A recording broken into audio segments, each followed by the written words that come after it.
পৃথিবীতে এমন 5টা জায়গা আছে যেখানে মানুষ 100 বছর বেঁচে যায় সম্পূর্ণ স্বাভাবিকভাবে। 1. Sardinia, Italy. এখানে বিশ্বের সবচেয়ে বেশি পুরুষ শতবর্ষী। তাদের গোপন রহস্য: পরিবারের বন্ধন, সামান্য লাল ওয়াইন আর প্রতিদিনের শরীরচর্চা। 2. Okinawa, Japan. এখানকার মহিলারা পৃথিবীর সবচেয়ে দীর্ঘজীবী।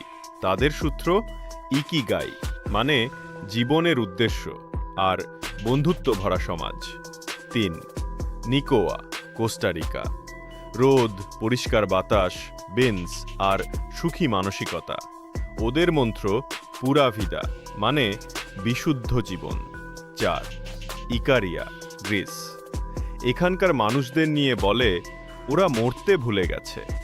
মেডিটেরেনিয়ান ডায়েট, দুপুরের ঘুম আর স্ট্রেসমুক্ত জীবন।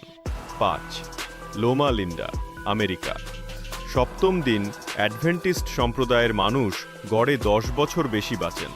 তাদের শক্তি, বিশ্বাস, প্লান্ট বেসড খাবার আর একতার জীবন। ভিন্ন সংস্কৃতি, একটাই শিক্ষা: ভালো খাও, বেশি ভালোবাসো আর জীবনের মানে খুঁজে নাও। এই 5টা জায়গায় মানুষ 100 বছর বাঁচে। কোনো ম্যাজিক নয়, শুধু লাইফস্টাইল।